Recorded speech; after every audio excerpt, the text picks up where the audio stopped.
Under today's current narrative, I mean, we're all kind of taught that we need to feel ashamed of our culture and our achievements, and we need to feel sympathy towards other minority groups who really, realistically, under Australian law, do not have any other disadvantages over anybody else. We're one of the most prosperous countries in the whole world, with one of the greatest amount of freedoms in the whole world, and that hasn't come off the back of guilt and shame and everything like that, right? So we all need to get together as one whole community, doesn't matter what skin colour or where you're from, and to celebrate this great nation.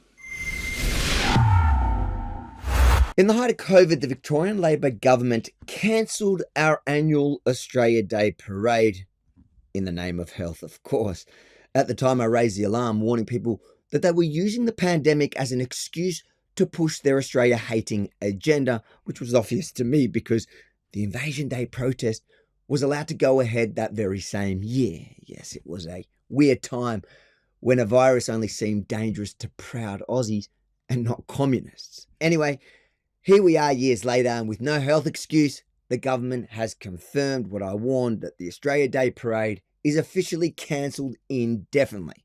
So a small group of patriots decided to take matters into their own hands. Joining me now is one of the group organisers, Luke. Thanks for joining us. Listen, I think most Aussies are with you, but tell us what happened when you heard the news that Australia Day was not being brought back to Victoria, what you tried to do, how the councils reacted, and what you're doing now. Yeah, so look, what we've done, Avi, is we've actually reached out to the councils via phone and email, just to actually have a parade in Melbourne there, or even in Port Melbourne. And look, they've knocked that back, So in saying that, so we've now decided to go ahead, have probably not so much of a parade, but just a mass gathering and a rally in Port Melbourne for Australia Day. So we're trying to bring as many people down there as possible. Everyone can come down and celebrate Australia Day. So when you first came up with the idea of running it yourself, you approached the city of Port Melbourne. Is that who's is it Port Phillip? Yes, city of Port Phillip. Yeah. So somebody in your group has contacted the city of Melbourne. They've been rejected there. You've tried city of Port Phillip, been rejected there, and now you've decided to do it without a permit. Are you not worried something's going to happen? Well, we don't need a permit, Harvey, because we're not actually having a classified event. So we're actually just having a mass gathering of people, which is perfectly legal under Victorian law. So we're having a mass gathering of people, all meeting at Port Melbourne. We're going to march and just celebrate at the gardens at St Kilda at Catani Gardens. What would be the difference between an official, council-sanctioned event to what you're doing? Well, I guess the only difference is, I guess it's more, we're leaning it towards more of a political rally. So that's why now we're classifying it as a rally, an Australia Day rally.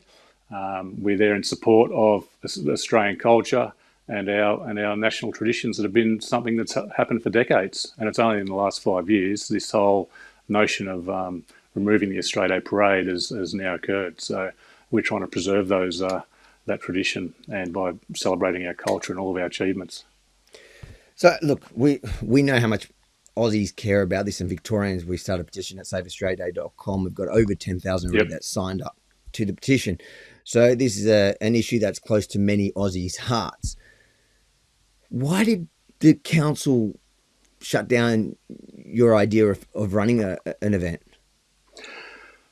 Well, look, firstly, the council they tried to say that we never got the applications were never going to be put in on time. Look, we don't know whether or not that's the truth or not, but I think there's already another group already in the city that's got some sort of mass gathering event going on in there at Parliament House. So obviously, you're talking about the Invasion Day protests. They run every year. I've spent a few years attending those protests and asking basic questions to those that are there to hate Australia. So the event that's hating on Australia, where nobody seems to know what they're talking about, they're running ahead as usual. Australia Day is cancelled by the government, and you, as a private citizen that wants to run an event, you're being blocked. Yeah, Australia. Yeah, exactly. And look, I mean, it's still considered Australia Day. Technically, the day is still called Australia Day. So as a small group of us individuals that are organising this, and hopefully alongside a lot of other people who are on board with us, We can't believe that on Australia's National Day that another group of people are given precedent to orchestrate or put forward their opinions and their agenda on Australia's National Day. So that's why we've gone ahead.